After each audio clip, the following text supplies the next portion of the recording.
this is a democracy. Supposedly we're in charge.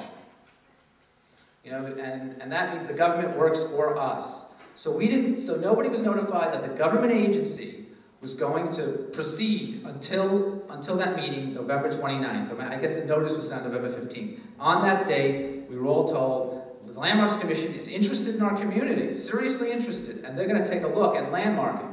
So I know a lot of people came, that the room was so packed at Sunnyside Community Services, you could barely get into it.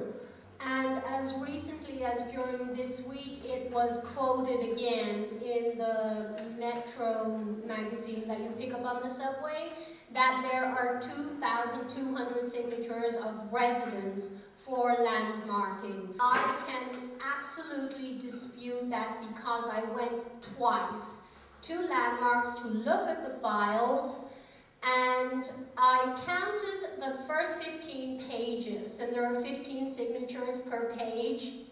So 225 signatures. 174 of those signatures were from people that don't even live in the state of New York. So I am talking about every state from Maine to Florida and in between. And the famous one that you all know about for the gentleman from Australia, who's now a resident of Sunnyside Gardens, but lives in Australia, according to his signature. And of the 47 remaining signatures, not all of them were in Sunnyside Gardens. They were residents of Sunnyside, but not residents of Sunnyside Gardens. So, to say that there are 2,200 signatures of residents of Sunnyside Gardens is a lie. And I'm saying it out loud. I have seen it. And also in the public file, I found a letter from Washington Court Property Owners Association. It is signed by... Let's not say names, but by the president. The president, yes, of the court. It lists the residents and says that these people are for landmarking. I called the first three names that I recognized, and I asked them when they might have said or given consent for their name to be used on a letter that's dated February 2007. The first person I spoke to said he is opposed to landmarking. He never ever gave his consent. The second person I spoke to said she may have signed something 3 to 4 years ago, but since she has educated herself about the situation, she's totally opposed to it. The third person I spoke to said that her mother, who has since passed, I think she said 3 years ago, may have said that she was for it, but since she is now the homeowner and has written to Landmarks and has signed petitions against landmarking, and she was never asked in February if her name could be used. I live in Madison Court North, and only because Geraldine and another person were privy to the files, got permission to see the files, was I notified by them that our court association board had written a letter to Landmarks Preservation Commission saying that we represent the Madison Court North. Our association is made up of 52 houses, and over 70% of our homeowners are in favor of historic district designation. I wrote back to the board saying, where did you get those numbers?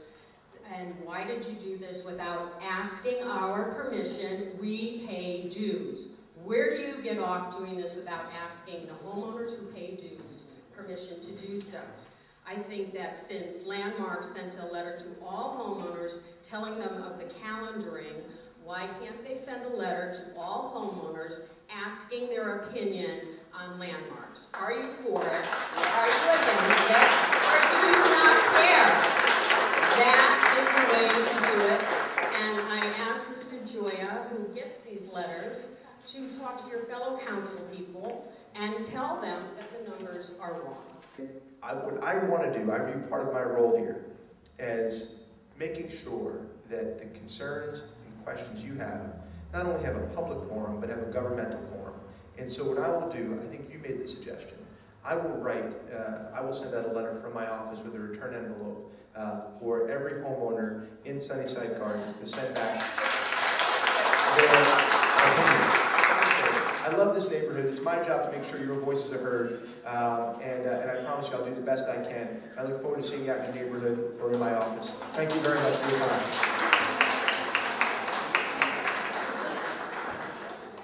I just want to say that I appreciate what you're saying, but once this becomes a landmark, any discussion is moot.